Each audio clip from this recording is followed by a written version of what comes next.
ಪ್ರತಿ moment ಮಮತಾಪುರ್ sir ಇರ್ಬೋದು, Siddu sir ಇರ್ಬೋದು, ಎಷ್ಟೊಂದು ಜನ ಈ ಹೋರಾಟಕ್ಕೆ ಲೀಡರ್ಶಿಪ್ ತೊಗೊಂಡು ಸ್ಟೂಡೆಂಟ್ಸ್ ಕೂಡ ಮುಂದೆ ನಿಂತು ಹೋರಾಟಕ್ಕೆ ಪ್ರತಿ ಡೇ ಆ್ಯಂಡ್ ನೈಟ್ ವರ್ಕ್ ಮಾಡ್ತಾ ಇದ್ದಾರೆ. ಅದರಲ್ಲಿ ಪ್ರತಿ ಲೈಬ್ರರಿ ಹೋಗ್ತಾ ಇದ್ದೀವಿ. ಪ್ರತಿ ಲೈಬ್ರರಿಲಿ ಎಷ್ಟು ಕಷ್ಟ ಇದೆ ಅಂತೇಳಿ ಇಲ್ಲೇ ತೋರಿಸ್ತೀನಿ ನೋಡಿ. ಪ್ರತಿ ಒಂದು ಲೈಬ್ರರಿಲಿ ಸರ್ಕಾರಕ್ಕೆ ನೋಡಿ, ಪ್ರತಿ ಲೈಬ್ರರಿಲಿ ನೋಡಿ ಈ ಥರ ಬ್ರಷ್ಶೀಟು ಪ್ರತಿಯೊಬ್ಬರು ಚೇರಲ್ಲೂ ಇದೆಯಾ ಇಲ್ವಾ? ಪ್ರತಿಯೊಂದು ಚೇರ್ ಮೇಲೂ ಈ ತರ ಇದ್ದಾರೆ. ವಿಜಯಪುರದಲ್ಲಿ ಇಲ್ಲೇ ಓದ್ಕೊಂಡು, ಇಲ್ಲೇ ಊಟ ಮಾಡಿ, ಇಲ್ಲೇ ನಿದ್ದೆ ಮಾಡಿ ಇಷ್ಟು ಕಷ್ಟಪಟ್ರು ಒಂದೇ ಒಂದು ನೋಟಿಫಿಕೇಶನ್ಸ್ ಆಗಿಲ್ಲ ಅಂದ್ರೆ ಏನ್ ಪ್ರಯೋಜನ ಹೇಳಿ? ಮತ್ ಲೈಬ್ರರಿ ಕೂತ್ಕೊಂಡು ಎಷ್ಟಂತ ಓದಕ್ಕಾಗುತ್ತೆ? ಒಂದಿನ ಇಲ್ಲ 1 ವರ್ಷ 2 ವರ್ಷ ಅಂತ ಓದ್ಬೋದು. ಲಾಸ್ಟ್ 5-6 ವರ್ಷದಿಂದ ನೋಟಿಫಿಕೇಶನ್ಸ್ ಆಗಿಲ್ಲ. ಬರೀ ರೀಸನ್ ಹೇಳ್ಕೊಂಡೇ ಬರ್ತಾ ಇದ್ದಾರೆ ಸರ್ಕಾರದಲ್ಲಿ 7,76,386 ಹುದ್ದೆ ಖಾಲಿ ಇದೆ 43 ಡಿಪಾರ್ಟ್ಮೆಂಟ್ ಇಂದ. ಒಂದೇ ಒಂದು ನೋಟಿಫಿಕೇಶನ್ಸ್ ಮಾಡ್ತಾ ಇಲ್ಲ ಇವರು. ಮಾಡ್ತಿದಾರಾ? ಟೀಚರ್ ವೇಕೆನ್ಸಿ 70,727 ಹುದ್ದೆ ಖಾಲಿ ಇದೆ. ಪೊಲೀಸ್ ಡಿಪಾರ್ಟ್ಮೆಂಟ್ ಅಲ್ಲಿ 2 ದಿನಕ್ಕೆ ನೋಟಿಫಿಕೇಶನ್ ಮಾಡ್ತೀನಿ ಅಂತ ಹೇಳ್ತಿದ್ದಾರೆ. ಮಾಡಿದಾರಾ? ಅತಿ ಶೀಘ್ರ ಅಂತ ಒಬ್ರು ಸಚಿವರು ಹೇಳ್ತಾರೆ. ಒಂದೇ ಒಂದು ನೋಟಿಫಿಕೇಶನ್ಸ್ ಆಗಿಲ್ಲ. ಇಲ್ಲಿ ಎಷ್ಟು ಕಷ್ಟಪಡ್ತಿದ್ದಾರೆ ಅಂತಂದ್ರೆ ಬೆಳಗ್ಗೆ 10 ರೂಪಾಯಿ ರೋಡ್ ಸೈಡ್ ಅಲ್ಲಿ ತಿಂಡಿ ಮಾಡೋ ಪರಿಸ್ಥಿತಿ ಬಂದಿದೆ. ಅಲ್ಲಿ ದೇವಸ್ಥಾನದಲ್ಲಿ ಅಲ್ಲಿ ರೋಡ್ ಸೈಡ್ ಅಲ್ಲಿ ಊಟ ಕೊಡೋ ಅಂತ ಫ್ರೀ ಊಟ ಕೊಟ್ರೆ ಅಲ್ಲಿ 1000 ಜನ ನಿಂತ್ಕೊಂಡು ಒಂದ್ ಟೈಮ್ ಊಟಕ್ಕೆ ಎಷ್ಟು ಕಷ್ಟಪಡ್ತಿದ್ದಾರೆ ಅಂತಂದ್ರೆ, ನಾನು ಲಾಸ್ಟ್ ಒಂದು ವೀಕಿಂದ ನೋಡ್ತಾ ಇದ್ದೀವಿ ವಿಜಯಪುರದಲ್ಲಿ. ಹೌದಾ ಇಲ್ವಾ? ಇಷ್ಟು ಕಷ್ಟ ಇದ್ರೂ ಸರ್ಕಾರಕ್ಕೆ ಏನು ವಿದ್ಯಾರ್ಥಿಗಳ ಮೇಲೆ ಕಾಳಜಿನೇ ಇಲ್ಲ. ಧಾರವಾಡದಲ್ಲಿ ಅಷ್ಟು ದೊಡ್ಡ ಮಟ್ಟಕ್ಕೆ ಹೋರಾಟ ಮಾಡಿದೀವಿ, ಸುಮಾರು 50-60 ಸಾವಿರ ಜನ ವಿದ್ಯಾರ್ಥಿಗಳು ಸೇರಿ. ಇದನ್ನ ಹಿಂಗೆ ಬಿಟ್ರೆ ಆಗಲ್ಲ. ಇದು ಪ್ರತಿ ಡಿಸ್ಟ್ರಿಕ್ಟ್ ಅಲ್ಲೂ ವಿದ್ಯಾರ್ಥಿಗಳು ಒಗ್ಗಟ್ಟಾಗಬೇಕು. ಎಲ್ಲಿವರೆಗೂ ನಮ್ಮ ಬೇಡಿಕೆ ಈಡೇರಲ್ವೋ ಅಲ್ಲಿ ತನಕ ಕಂಟಿನ್ಯೂಸ್ ಹೋರಾಟ ಮಾಡಲೇಬೇಕು. ಆಗ್ಬೋದಲ್ಲ? ನಾಳೆ ಒಂದು ಪ್ರತಿಭಟನೆಗೆ ಪ್ರತಿಯೊಂದು ಸ್ಟೂಡೆಂಟ್ಸ್ ಏನ್ ನಾವು ವಿಜಯಪುರದಲ್ಲಿ ಹೋರಾಟ ಮಾಡ್ತಾ ಇದೀವಿ, ಇದು ಆಪರೇಷನ್ ವಿಜಯಪುರ ಸಂಗ್ರಾಮ ಅಂತ ಹೆಸರಿಟ್ಟಿದೀವಿ. ಅದು ನಾವು ಅಂಬೇಡ್ಕರ್ ಸ್ಟೇಡಿಯಂ ಇಂದ ಸ್ಟಾರ್ಟ್ ಮಾಡ್ತೀವಿ. ಅಲ್ಲಿಂದ ಕನಕದಾಸ ವೃತ್ತ, ಅಲ್ಲಿಂದ ಅಂಬೇಡ್ಕರ್ ವೃತ್ತ, ಅಲ್ಲಿಗೆ DC ಅವ್ರು ಬರ್ತಾರೆ. ನಮ್ಮ ಮನವಿಗೆ ಅಂಬೇಡ್ಕರ್ ಸ್ಟೇಡಿಯಂಗೆ ಏನ್ ಬಡವರು ಹೋಗೋದು, ಯಾರು ಶ್ರೀಮಂತರು ಹೋಗಲ್ಲ. ಅಲ್ಲಿ ರನ್ನಿಂಗ್ ಪ್ರಾಕ್ಟೀಸ್ ಮಾಡೋದಕ್ಕೆ ದಿನ ಪೂರ್ತಿ ಲೈಬ್ರರಿ ಯೂಸ್ ಮಾಡಿದ್ರು 500-600 ರೂಪಾಯಿ ಫೀಸ್ ಇರುತ್ತೆ. ಆದ್ರೆ ಅಲ್ಲಿ ಅರ್ಧ ಗಂಟೆ ರನ್ನಿಂಗ್ ಪ್ರಾಕ್ಟೀಸ್ ಮಾಡ್ಬೇಕಂದ್ರೆ 500 ರೂಪಾಯಿ ಇದೆ. ಇಲ್ಲಿ ಇದೆಯಾ ಇಲ್ವಾ? ಅದು ಕಡಿಮೆ ಮಾಡಬೇಕು. ಪ್ರತಿಯೊಂದು ನೋಟಿಫಿಕೇಶನ್ಸ್ ಅಲ್ಲೂ ಏನು ಎಕ್ಸಾಮ್ ಫೀಸ್ ಇದೆ, ಸುಮಾರು ಒಂದೊಂದು ಎಕ್ಸಾಮ್ ಅಪ್ಲಿಕೇಶನ್ ಹಾಕ್ಬೇಕಂದ್ರೆ 750 ರೂಪಾಯಿ 1000 ರೂಪಾಯಿ ಇಟ್ಟಿದ್ದಾರೆ ನಮ್ಮ ಸ್ಟೇಟ್ ಅಪ್ಲಿಕೇಶನ್ಸ್ಗೆ. ಎಷ್ಟೋ ಜನ ಅಲ್ಲಿ ಮಾಡೋ ನೇಮಕಾತಿನೂ ಸುಮ್ಮನೆ 5-10-20 ಹುದ್ದೆಗಳು ಇರ್ತವೆ. ಅದಕ್ಕೆ 1000 ರೂಪಾಯಿ ಅಪ್ಲಿಕೇಶನ್ ಹಾಕ್ಬೇಕು. ಎಷ್ಟೋ ಸ್ಟೂಡೆಂಟ್ಸ್ ಅಪ್ಲಿಕೇಶನ್ ಹಾಕಲ್ಲ. ಹಾಕ್ತೀರಾ? ಎಲ್ಲಿಂದ ಕಟ್ಟಕ್ಕಾಗುತ್ತೆ? ಇಲ್ಲಿ ಪಾರ್ಟ್ ಟೈಮ್ ಕೆಲಸ, ಕಸ ಹೊಡ್ಕೊಂಡು ಇಲ್ಲಿ ಲೈಬ್ರರಿ ಮೇಂಟೈನ್ ಮಾಡ್ಕೊಂಡು ಅವ್ರು ಲೈಬ್ರರಿನಾಗಿ ಕೆಲಸ ಮಾಡ್ಕೊಂಡ್ರು ಕೂಡ ಅವ್ರು ಅಷ್ಟು ಕಷ್ಟಪಟ್ಟು ಓದ್ತಾ ಇದ್ದಾರೆ ಅಂದ್ರೆ ಸರ್ಕಾರ ಎಲ್ಲಿದೆ ಅಂತ ಏನ್ ಮಾಡ್ತಾ ಇದೆ ಅಂತ ಗೊತ್ತಾಗ್ತಾ ಇಲ್ಲ. ಈ ಸರ್ಕಾರದಲ್ಲಿರೋ ಸಚಿವರು ಏನಕ್ಕಿದ್ದಾರೆ ಅಂತ ಗೊತ್ತಾಗ್ತಾ ಇಲ್ಲ. ಈ ಅಧಿಕಾರಿಗಳು ಏನಕ್ಕಿದ್ದಾರೆ ಅಂತ ಗೊತ್ತಾಗ್ತಾ ಇಲ್ಲ. ಇಷ್ಟು ಕಷ್ಟಪಟ್ಟು ಓದ್ತಾ ಇದ್ದಾರೆ, ಒಂದೇ ಒಂದು ನೋಟಿಫಿಕೇಶನ್ಸ್ ಮಾಡಲ್ಲ. ಆಗ ನೋಟಿಫಿಕೇಶನ್ಸ್ ಅಲ್ಲೂ ಭ್ರಷ್ಟಾಚಾರ.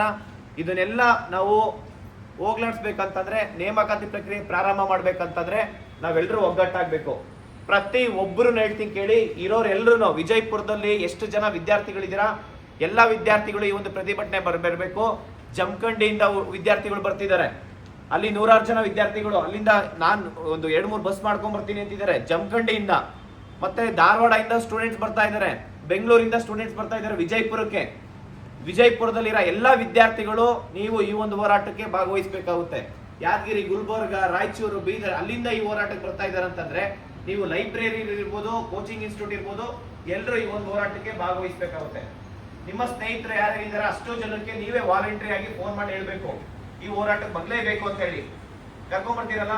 ಈ ಹೋರಾಟ ಹೆಂಗಿರ್ಬೇಕಂತಂದ್ರೆ, ನಮ್ಮ ಬೇಡಿಕೆ ಸರ್ಕಾರ ಕೂಡಲೇ ಒಳ ಮೀಸಲಾತಿ ಒಳಗೊಂಡಂತೆ ನೇಮಕಾತಿ ಪ್ರಕ್ರಿಯೆ ಮಾಡಬೇಕು. ಪ್ರತಿ ಇಲಾಖೆಯಿಂದ ನೋಟಿಫಿಕೇಶನ್ಸ್ ಆಗಬೇಕು. ಮತ್ತೆ UPSC ಮಾದರಿ ತರ ಫೀಸ್ ಇರಬೇಕು. UPSCಲಿ ಬರೀ 100 ರೂಪಾಯಿ ಇದೆ, ಅದು ಜನರಲ್ ಮೆರಿಟ್ಗೆ ಮತ್ತೆ OBCಗೆ. SC ST ವುಮೆನ್ಸ್ಗೆ free of cost application apply ಮಾಡೋದಕ್ಕೆ. ಯಾವುದೇ ನೋಟಿಫಿಕೇಶನ್ಸ್ UPSC ಇಂದ ಇರ್ಬೋದು, ಮತ್ತೆ ಸ್ಟೇಟ್ ಎಕ್ಸಾಮ್ಸ್ ಅಲ್ಲಿ ಏನ್ ಸೆಂಟ್ರಲ್ ಗೌರ್ಮೆಂಟ್ ಅಲ್ಲಿ ಸ್ಟಾಫ್ ಸೆಲೆಕ್ಷನ್ ಕಮಿಷನ್ ಅಂತ ಏನು ಎಕ್ಸಾಮ್ಸ್ ಕಂಡಕ್ಟ್ ಮಾಡ್ತಾರೆ, ಎಲ್ಲ ಗ್ರೂಪ್ C ಗ್ರೂಪ್ T ಎಕ್ಸಾಮ್ಸ್ಗೆ ಒಂದೇ ಎಕ್ಸಾಮ್ಸ್, ಒಂದೇ ಅಪ್ಲಿಕೇಶನ್, ಒಂದೇ ಫೀಸ್ ಇರುತ್ತೆ. ಹೌದಾ ಇಲ್ವಾ? ಅದೇ ರೀತಿ ನಮ್ಮ ಕರ್ನಾಟಕದಲ್ಲೂ ಕರ್ನಾಟಕ ಸ್ಟಾಫ್ ಸೆಲೆಕ್ಷನ್ ಕಮಿಷನ್ ಅನ್ನೋದು ತಗೊಂಡ್ಬರ್ಬೇಕು. ಪ್ರತಿ ವರ್ಷ ನೇಮಕಾತಿ ಪ್ರಕ್ರಿಯೆ ಪ್ರಾರಂಭ ಮಾಡಬೇಕು. ಅದರಲ್ಲಿ CBT ತರಬೇಕು, ಕಂಪ್ಯೂಟರ್ ಬೇಸ್ಡ್ ರೆಕ್ರೂಟ್ಮೆಂಟ್ ಇರಬೇಕು. ಮತ್ತೆ ಫೀಸ್ ಏನಿದೆ, ಎಷ್ಟು ಹೊರೆ ಆಗ್ತಾ ಇದೆ ಅಂದ್ರೆ, ಇವತ್ತು ಎಷ್ಟೋ ವಿದ್ಯಾರ್ಥಿಗಳು ಸಾಲ ಮಾಡಿ ಅಪ್ಲಿಕೇಶನ್ ಹಾಕುವಂತ ಪರಿಸ್ಥಿತಿ ಬಂದಿದೆ. ಎಷ್ಟೋ ಜನ ವಿದ್ಯಾರ್ಥಿಗಳು ಅಪ್ಲಿಕೇಶನ್ ಹಾಕೋದೇ ಬಿಟ್ಟಿದ್ದಾರೆ. ಮತ್ತೆ ಅದೊಂದೇ ನೋಟಿಫಿಕೇಶನ್ಸ್ ಅಲ್ಲ, ಏನು ಪ್ರತಿಯೊಂದು ಇಲಾಖೆಯಿಂದ ಎಲ್ಲಾ ನೇಮಕಾತಿ ಪ್ರಕ್ರಿಯೆ ಪ್ರಾರಂಭ ಮಾಡಲೇಬೇಕು. ಇದು ನಮ್ಮ ರೈಟ್ಸ್, ಇದು ಯಾರು ನಮ್ಮ ರೈಟ್ಸ್ ಕಿತ್ಕೊಳಕ್ಕಾಗಲ್ಲ. ಫಂಡಮೆಂಟಲ್ ರೈಟ್ಸ್ ಆರ್ಟಿಕಲ್ 16 ಏನಿರುತ್ತೆ, ರೈಟ್ ಟು ಎಂಪ್ಲಾಯ್ಮೆಂಟ್ಸ್ ಇದೆ, ಅವ್ರು ಸರ್ಕಾರ ಕೊಡ್ಲೇಬೇಕು. ಇಷ್ಟಿದೆ ಅಂತೇಳಿ ಕಾಂಗ್ರೆಸ್ ಸರ್ಕಾರ ಬಂದು ಒಂದೇ ವರ್ಷದಲ್ಲಿ 1 ಲಕ್ಷ ನೇಮಕಾತಿ ಪ್ರಕ್ರಿಯೆ ಅಂದ್ರೆ 1 ಲಕ್ಷ ವೇಕೆನ್ಸಿ ಫಿಲ್ ಮಾಡ್ತೀನಿ ಅಂತ ಹೇಳಿದ್ರು. ಮಾಡಿದಾರಾ? 1 ಲಕ್ಷ ವೇಕೆನ್ಸಿ ಫಿಲ್ ಮಾಡ್ತೀನಿ ಅಂತ ಹೇಳಿ 2.5 ವರ್ಷ ಆಯ್ತು. 5,000 10,000 ವೇಕೆನ್ಸಿ ಫಿಲ್ ಆಗಿಲ್ಲ. ಆಗಿದ್ಯಾ? ಆಗಿದ್ರೆ ಯಾರಾದ್ರೂ ಪ್ರತಿಭಟನೆ ಮಾಡ್ತಿದ್ರಾ? ಹೇಳಿ, ಮಾಡ್ತಾ ಇದ್ವಾ? 7-8 ವರ್ಷ ಆಯ್ತು. ಒಂದು FD/ST ನೋಟಿಫಿಕೇಶನ್ಸ್ ಆಗಿ, PC ನೋಟಿಫಿಕೇಶನ್ಸ್ ಆಗಿ 3-4 ವರ್ಷ ಆಯ್ತು. PSI ನೋಟಿಫಿಕೇಶನ್ ಆಗಿ 5.5 ವರ್ಷ ಆಯ್ತು. ಆಯ್ತಾ ಇಲ್ವಾ? ಪ್ರತಿಯೊಬ್ರು ಇಲ್ಲಿ ಎಷ್ಟು ಕಷ್ಟಪಟ್ಟು ಹಗಲು ರಾತ್ರಿ ಓದೋದು ಪ್ರಯೋಜನ ಏನಾಗಿದೆ? ಪ್ರಯೋಜನ ಇಲ್ಲ. ಆ ಪರಿಸ್ಥಿತಿಗೆ ಯಾರು ತಗೊಂಡಿರೋದು?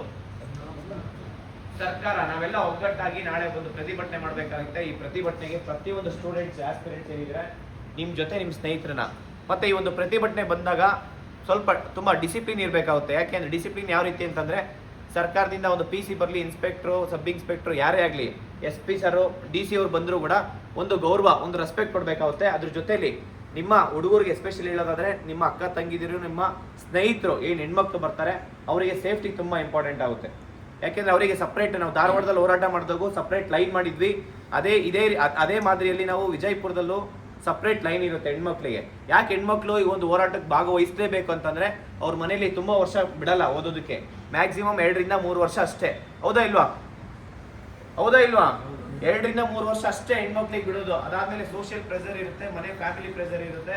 ನಿಮಗೆ 2-3 ವರ್ಷ ಅಂತಂದ್ರೆ ಅದು ಜಾಸ್ತಿನೇ. ಸರ್ಕಾರದಲ್ಲಿ ಪ್ರತಿ ವರ್ಷ ರೆಕ್ರೂಟ್ಮೆಂಟ್ ಆಯ್ತು ಅಂತಂದ್ರೆ ಯಾರು 3-4 ವರ್ಷ 5-5 ವರ್ಷ ಅಲ್ಲಿ ಕುತ್ಕೊಳ್ಳೋ ಪರಿಸ್ಥಿತಿ ಬರುತ್ತಾ? ಇಲ್ಲಿ ರೋಡಲ್ಲಿ ಹೋಗಿ ಭಿಕ್ಷೆ ಬಿಡೋ ಅಂತ ಪರಿಸ್ಥಿತಿ ಬರುತ್ತಾ? ಹೇಳಿ, ಬರುತ್ತಾ? ಹೋರಾಟ ಮಾಡ್ಬೇಕಾ ಮಾಡಬಾರ್ದಾ? ಎಲ್ರು ಒಗ್ಗಟ್ಟಾಗಿ. ಕೊನೆಯದಾಗಿ ಮತ್ತೆ ಇನ್ನೊಂದು ವಿಚಾರ ಹೇಳ್ತೀನಿ. ಪೊಲೀಸ್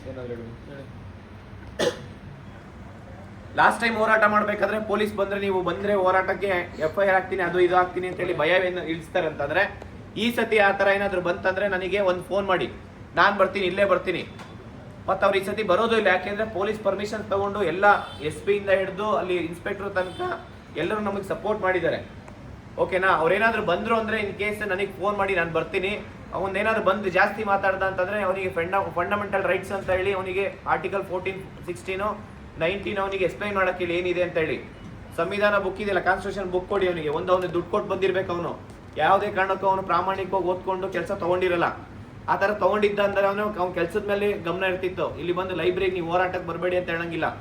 ಆರ್ಟಿಕಲ್ 21 ಏನ್ ಹೇಳುತ್ತೆ ಹೇಳಿ? Right to life, right to speech article 19, right to employment article 16, right to equality article 14, right to life ಅಂದ್ರೆ ಅದರಲ್ಲಿ ಆರ್ಟಿಕಲ್ 21 ಅಲ್ಲಿ ಸಬ್ ಕ್ಲಾಸ್ ತುಂಬಾ ಇದೆ. Right to shelter, right to educations, right to health, right to electricity, right to water, ಎಲ್ಲಾನು facilities ಅದರಲ್ಲಿ ಇದೆ rights ಅಲ್ಲಿ. ಆ ಒಂದು right to protest, right to assemble constitution ಕೊಟ್ಟಿರೋದು. ಅದು ನಮ್ಮ ರೈಟ್ಸ್, ಯಾವನು ಕಿತ್ಕೊಳಕ್ಕಾಗಲ್ಲ. ಆ ರೀತಿ ಏನಾದ್ರು ಈ ಸತಿ ಬಂದು ನಿಮ್ ಕೇಳ್ದ ಅಂತ ಹೇಳಿ ಜಸ್ಟ್ ಒಂದು ಫೋಟೋ ಇಲ್ಲ ಒಂದು ವಿಡಿಯೋ ಮಾಡ್ಕೊಳ್ಳಿ. ಫಸ್ಟ್ ಅವನ್ನ ಸಸ್ಪೆಂಡ್ ಮಾಡೋ ತನಕ ನಾನು ಹೋರಾಟ ಮಾಡ್ತೀನಿ. ಇಲ್ಲಾಂದ್ರೆ ಅಂಥವ್ರ ವಿರುದ್ಧ ನಾವು ಹೋರಾಟ ಮಾಡ್ಬೇಕು. ಅವ್ನು ಯಾವನೇ ಆಗ್ಲಿ ಈ ಸತಿ ಬಂದಾದ್ರೆ ನನಗೆ ಫೋನ್ ಮಾಡಿ ಹೇಳಿ, ಅವ್ರಿಗೆ ಫೋಟೋ ವಿಡಿಯೋ ಮಾಡ್ಕೊಳ್ಳಿ. ಅದು ಹೆಂಗ್ ಬರ್ತಾರ ನೋಡೋಣ. ಈ ಸತಿ ನಮ್ಮ ಹೋರಾಟ ತಿಕ್ಕೋದಕ್ಕೆ ಅವ್ರ ಕೈಲಿ ಯಾವುದೇ ಕಾರಣಕ್ಕೂ ಸಾಧ್ಯ ಇಲ್ಲ. ಆಗುತ್ತಾ? ನಮ್ಮ ವಿದ್ಯಾರ್ಥಿಗಳನ್ನ ಅವ್ರು ಯಾರೇ ಆಗ್ಲಿ, ಯಾವುದೇ ಸರ್ಕಾರ ಇರ್ಬೋದು, ಅಧಿಕಾರಿಗಳಿರ್ಬೋದು, ಅಧಿಕಾರಿ ಆಗಿರ್ಬೋದು, ಸರ್ಕಾರ ನಡೆಸೋದಕ್ಕೆ ನಾವು ಕಟ್ಟ ಒಂದು ಟ್ಯಾಕ್ಸ್ ಮನಿಯಿಂದ, ದುಡ್ಡಿಂದ ಸರ್ಕಾರ ನಡೆಸ್ತಾ ಇದ್ದಾರೆ. ಆ ಅಧಿಕಾರಿಗಳಿಗೆ ತಿಂಗಳ ಸ್ಯಾಲರಿ ಬರ್ತಾ ಇರೋದು. ಹೌದಾ ಇಲ್ವಾ? ಅಂತದ್ದು ನಾವು ಅವರಿಗಂತ ಅವಶ್ಯಕತೆ ಇಲ್ಲ. ನಮ್ಮಿಂದ ಸರ್ಕಾರ ನಡೀತಾ ಇರೋದು. ಸರ್ಕಾರದಿಂದ ನಾವೆಲ್ಲ ನಮ್ಮಿಂದ ಲೈಬ್ರರಿ ಓನರ್ಸ್ ಇರ್ಬೋದು, ನಮ್ಮಿಂದ ಕೋಚಿಂಗ್ ಇನ್ಸ್ಟಿಟ್ಯೂಟ್ ಇರ್ಬೋದು ನಡೀತಾ ಇರೋದು. ಅವರಿಂದ ನಾವು ನಡೀತಾ ಇಲ್ಲ. ಹಂಗಾಗಿ ಪ್ರತಿಯೊಬ್ಬ ಕೋಚಿಂಗ್ ಇನ್ಸ್ಟಿಟ್ಯೂಟ್ ಮತ್ತೆ ಲೈಬ್ರರಿಯನ್ಸ್ ವಾಲಂಟ್ರಿ ಆಗಿ ಅವರೇ ಬರಬೇಕು. ನಾವು ಏನ್ ಕೇಳ್ಕೊಳಂತ ಅವಶ್ಯಕತೆ ಇಲ್ಲ. ಇದು ನಮ್ಮನೆ ಏನ್ ಕೆಲಸ ಇಲ್ಲ. ಅವರು ವಿದ್ಯಾರ್ಥಿಗಳಿಂದ ಎಲ್ಲಾನು ಅನುಕೂಲ ಮಾಡಿದಾರ ಇಲ್ವಾ? ಈಗ ನಿಮಗೆ ಕಷ್ಟ ಅಂದಾಗ ಅವ್ರು ಬರಲೇಬೇಕು. ಹೌದಾ?